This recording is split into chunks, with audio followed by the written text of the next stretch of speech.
Hello and welcome to Mickey Collects Poke, where I talk about anything and everything Pokemon TCG. Silver Tempest is coming up really soon, so in today's video we are going to explore the early deck list that we can build in order to fit in the new meta.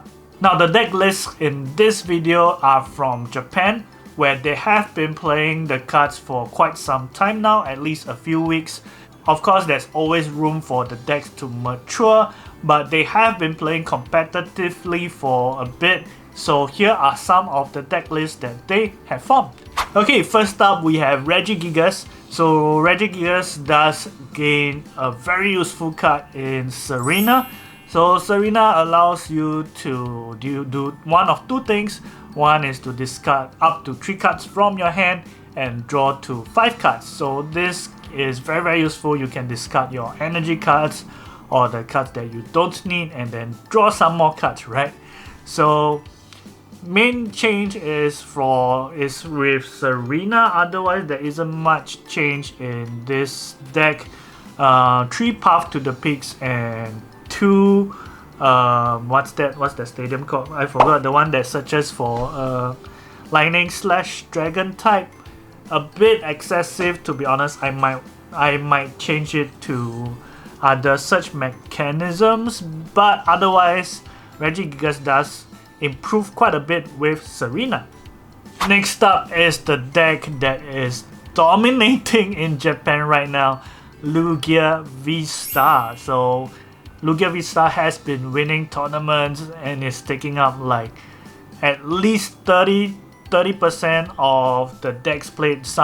In some tournaments you can see that they even go close to 50% of the decks. So Lugia V-Star is the most popular and most dominating deck in the Japanese format right now, which is not a surprise because Lugia V-Star has this amazing ability which allows you to search for 2 colorless Pokemon from your discard pile and put them onto play. Right, and of course Lugia V-Star is nothing without Archeops. So the Pokemon you want to search for is Archeops. So Archeops allows you to search for 2 special energies every single turn. Okay, it's not upon appearing, it's not upon summoning. You search every turn 2 special energies and then attach them to one of your Pokemon. So with 2 Archeops in play, every turn you are searching for 4 special energies per turn, which is what makes the deck, work. So Lugia V-Star's attack is nothing special, does 220 damage, discard a stadium in play if you want to, of course, but it does gain powerful energy. With 4 powerful energies, you are doing 300 damage, which is enough to knock out any V-Star in the format. And if powerful energy is not enough, you also gain V-Guard energy. So you can go for the defensive route or the offensive route. So V-Guard energy allows you to take 30 damage less from V Pokemon. Of course, this isn't stackable like powerful energy. So even if you put multiple V-Guard energies on a Lugia V-Star, the max you can reduce is 30 damage. Okay, so you can stack powerful energy and add on damage, but for V-Guard energy you cannot. So at most you want is 1 V-Guard energy on your Pokemon. Okay, and then the rest of your Pokemon are special energy reliant, definitely. So Aurora energy is really useful in this deck. So it helps with your amazing rare Raikou and Yveltal. Yveltal is your answer to Duraludon, because special energy decks you will definitely find Duraludons to counter, right? Because Lugia is so dominating, many people are turning to Duraludons to stop. So Yveltal is your answer, as well as Path to the Peak, right?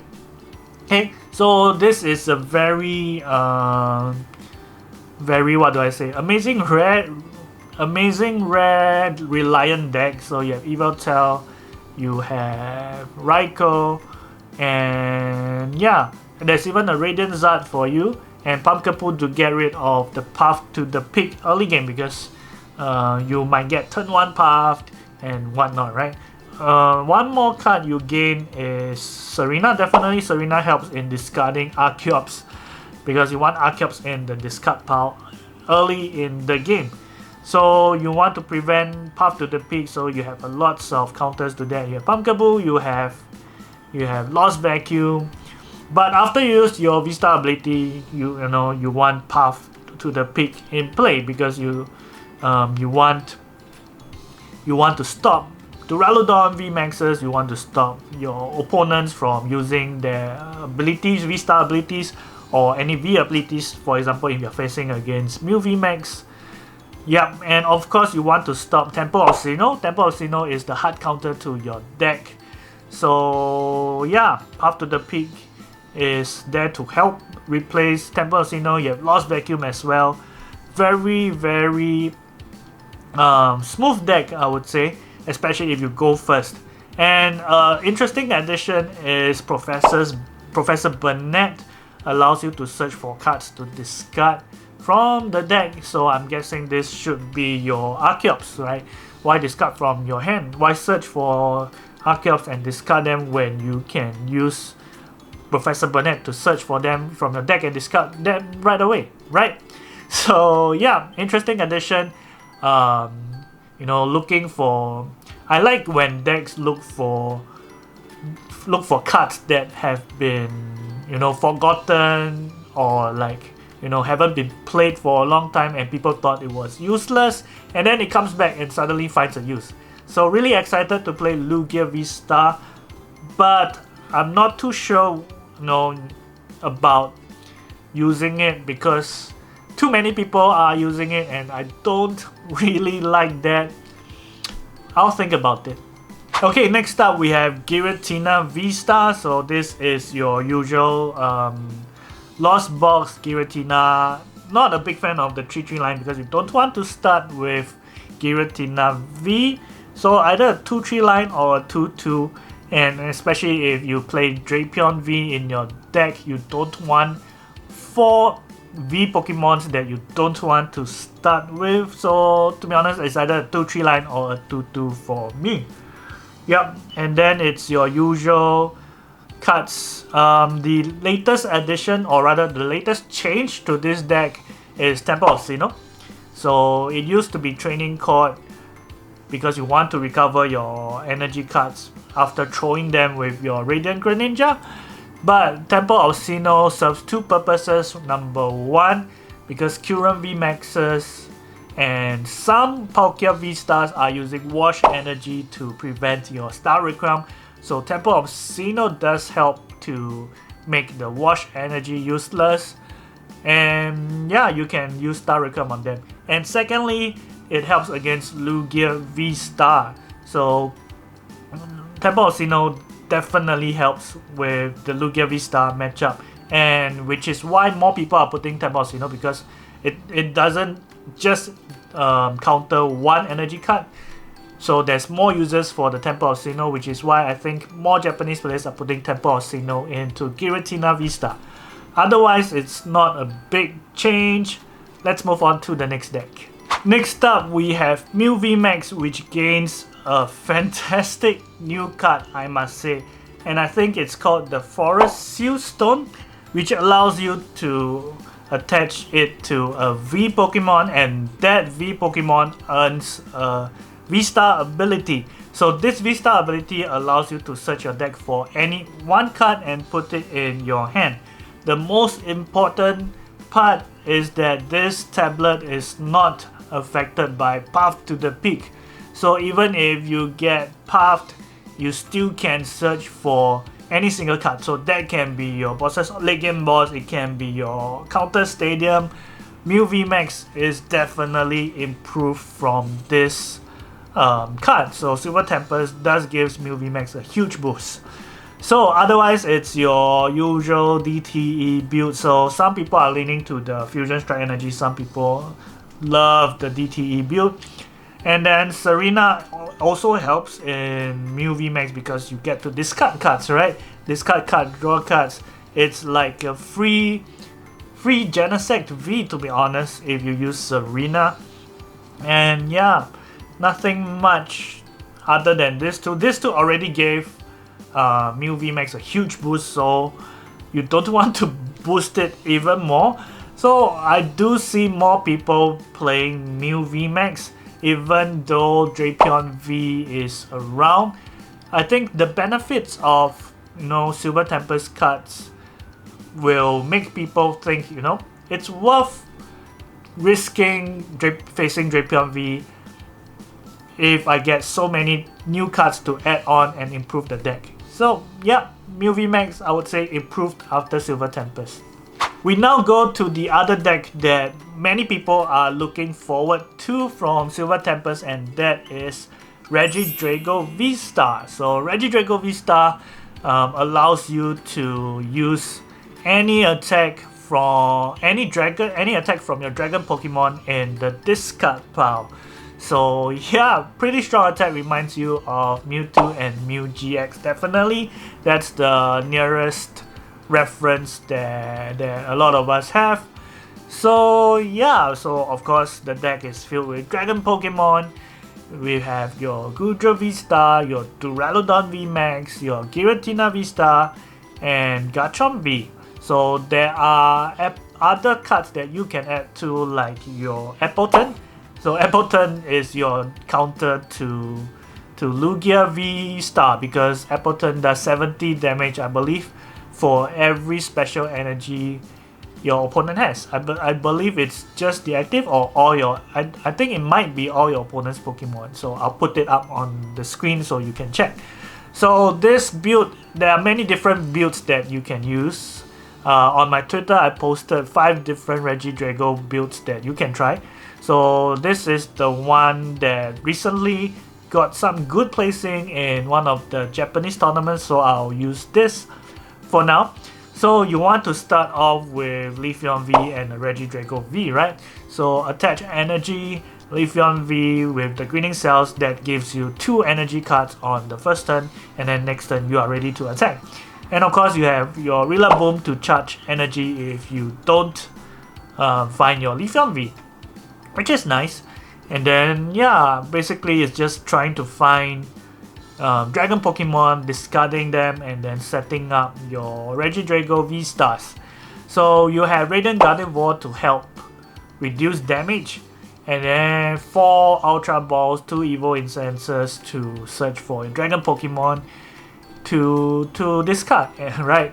And then yeah, it's pretty straightforward deck, I would say. 3 rare candies so that you can find your Rillabooms and evolve them. Yep, no Pioneer, interestingly, so some people might look for Pioneer, rare candy and whatnot, but it's a bit excessive. Yeah, the rest of the deck is pretty straightforward. Stadium choice is Temple of Sinnoh, of course, to counter Lugia. Now Temple of Sinnoh is going to be so useful and used in almost every deck to counter Lugia, which is why you see Lugia V-Star having so many counter stadiums and cards to discard stadiums, right? Even Lugia V-Star's attack allows you to discard a stadium, so there might be people who charge 4 energy cards to Lugia V-Star. So even if you put a Temple of Sinnoh, we still can attack 4 energy cards, we still can attack discard stadium. Yep, so this is Regidrago. There are quite a lot of room for creativity, I would say, for Regidrago V-Star. And yeah, there's a lot of combos you can try, many dragon Pokemons, especially now that we have the full Sword and Shield set to choose from. Lots of dragon Pokemons you can try. No, I forgot that dragon Pokemon only came back in Evolving Skies onwards, so the cards that you use now will still be applicable when rotation comes, so keep a lookout for Regidrago V-Star. Last but not least, we have Duraludon VMAX. So with Lugia V-Star so popular, definitely Duraludon will come into play. So Arceus Duraludon is nothing new to a lot of us. So except this deck uses the single strike Duraludon V, which is interesting because I would think the Metal Duraludon V would be better because it effectively has 250 HP because of its coating armor. I believe that's what the ability is called. So interesting choice for Duraludon V. Otherwise, there's not much change to this deck other than the addition of Serena. So Serena allows you to refresh your hand, and yeah, and Temple of Sinnoh definitely there. Even though Duraludon VMAX has a natural protection against special energies, not too sure about why Temple of Sinnoh is there, but it is there. It is there. So Collapse Stadium is your counter against Regis that play Path, of course. So because they play a lot of, I think at least 3 Paths in the deck, so you want to put down a Stadium to counter them, make them discard one of their Regis, and then make them work hard, work for to search. Okay, Karen's Conviction, nothing new. Leon is an interesting addition. Do 30 more damage. It could be relevant. So with Choice Belt and Leon, you can knock out a V-Star. 220 plus 60. Yes, interesting addition, but not a surprise to be honest. Yeah, so it's your usual Access Duraludon with big Parasol to prevent attacks from, like, I guess Sableye, although Sableye is not a big threat. I think it's more for the Giratina V-Star Star Requiem, but I think most of them play Lost Vacuum or 2 Jammer now, so this is to punish the Giratina players that don't play them, right? Okay, so Zapdos is an interesting addition, so it's for the Lightning decks, I guess. Number 1, because Lightning is one of the best ways you can counter, what's that, Lugia V-Star, so it's an interesting addition, but can see why. It can counter Arceus decks, it can counter all the Lightning decks that try to counter Lugia V-Star. So yeah, interesting choice, but this I think got 2nd place in one of the 64 people tournament. So yeah, if you want a Duraludon VMAX deck that you can refer to, this will be a good one. Alright, so that was the early deck list for Silver Tempest. Of course, there are some decks that are older, that improved because of Silver Tempest, so I decided to add them in. Truth be told, Silver Tempest is not going to change the meta a lot to me, I think, other than the addition of Lugia V-Star, but it improves quite a few decks like what I've mentioned, and many people are divided over Lugia V-Star. Is it overplayed or overhyped? I believe it is a little, but don't underestimate it. Is there any deck list that I missed out? Do let me know in the comments. Of course, these deck lists from Japan are still very young, not exactly the most mature to be honest, but this is the best that we can refer to so far. As the rest of the world comes in and plays Silver Tempest cards, we will also add in our input and whatnot. So do check this space for future deck lists. With that, I've come to the end of this video. Thank you for coming to the end of it. Sending you lots of love. See you in the next one.